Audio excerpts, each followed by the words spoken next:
ఉద్యోగరీత్యా సొంత ఊరిని వదిలి నగరానికి చేరుకున్న అతను 3వ అంతస్తులోని ఓ ఇంటిలోకి అద్దెకు కుటుంబంతో పాటు కుదురుకున్నాడు. చుట్టూ ఉన్న మంచి జనంతో పరిచయం కూడా ఏర్పడింది. అందరూ కుటుంబ సభ్యుల్లా అయిపోవడంతో అక్కడి నుండి మరొక చోటుకు వెళ్లే ఆలోచనే అతనికి కలగలేదు. అలా 4 సంవత్సరాలు గడిచిపోయాయి. వాళ్ల కాలనీకి ప్రతిరోజు ఉదయం 7 గంటలకు విజిల్ వేస్తూనో లేక తన 3 చక్రాల బండికి ఉన్న ఆ బెల్ని మ్రోగించి శబ్దం చేస్తూ వచ్చేవాడు ఓ వ్యక్తి. అతని ఆ పిలుపుతో కాలనీలోని వారంతా తమ ఇండ్లలోని మునుపటి రోజు చెత్తను తీసుకువచ్చి అతని బండిలో వేసేవారు. అయితే ఈ 3వ అంతస్తులో ఉన్న వ్యక్తి మాత్రం తన ఇంటిలోని చెత్తను తీసుకెళ్లమని అతన్ని పైకి పిలిచేవాడు. అతను అలా వచ్చి తీసుకువెళ్లడం వలన అప్పుడప్పుడు ఓ 10 లేదా 20 రూపాయలు ఇచ్చేవాడు. అతను ఆ డబ్బును తీసుకుని వినయంతో థ్యాంక్స్ సార్ అని చెప్పి తన మాసిన చొక్కా జేబులో ఆ డబ్బును పెట్టుకుని వెళ్లిపోయేవాడు. ఇలా ఉండగా ఓ రోజు చెత్తను తీసుకువెళ్లడానికి ఆ వ్యక్తి రాలేదు. అలా 2, 3, 4 రోజులు గడిచిపోయాయి. కాని అతను రాకపోయేసరికి ఇంటిలో చెత్త పేరుకుపోయింది. ఉద్యోగానికి వెళుతూ కుప్పతొట్ల వద్ద కూడా చెత్త అలాగే కనిపించడం చూసి అంతా దుర్గంధంగా తయారవడంతో చిరాకేసింది అబీకి. ఈ చెత్త వెధవ ఏమయ్యాడో, నలుగురు ఇచ్చే చిల్లరతో ఎక్కడ తాగిపడిపోయాడో, బాధ్యత లేని ఇలాంటి చెత్త వెధవలను చూసి అయ్యో పాపం అనడమే పెద్ద పాపం ఛ అని నొసుక్కుంటూ తన పని మీద తాను వెళ్లిపోయాడు.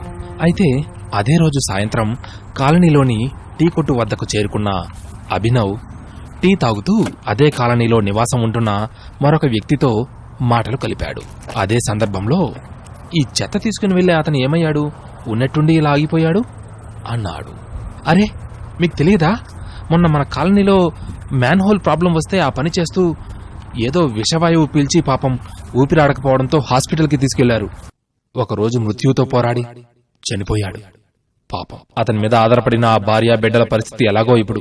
సరే ఉంటాను అని ఆ సమాచారం ఇచ్చిన వ్యక్తి తన దారిన తాను వెళ్లిపోయాడు.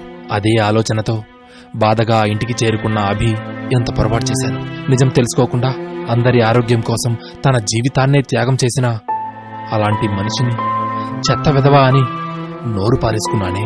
అతను కాదు, నేను నిజంగా నేను చెత్త వెధవని అని తనని తానే నిందించుకొని పశ్చాత్తాపడ్డాడు.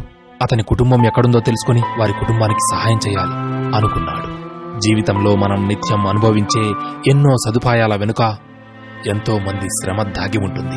హాయిగా మనం చేసే రోడ్డు ప్రయాణానికి మార్గాన్ని ఏర్పాటు చేయడంలో ఎందరో కష్టజీవులు తమ చెమటను చిందించి ఉంటారో అనే విషయం మర్చిపోకూడదు. అదే రోడ్డుపై మనల్ని మోస్తూ గమ్యస్థానాలకు చేర్చేందుకు గిరగిరా తిరిగే ప్రగతి రథ చక్రాల తయారీ వెనుక మరెందరి శ్రమ ఉందో కదా.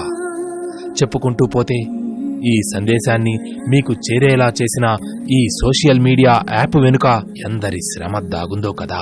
అందుకే ఎవరికి వారు చేసే వృత్తిని బట్టి విలువ ఇవ్వడం ఇవ్వకపోవడం చేయరాదు.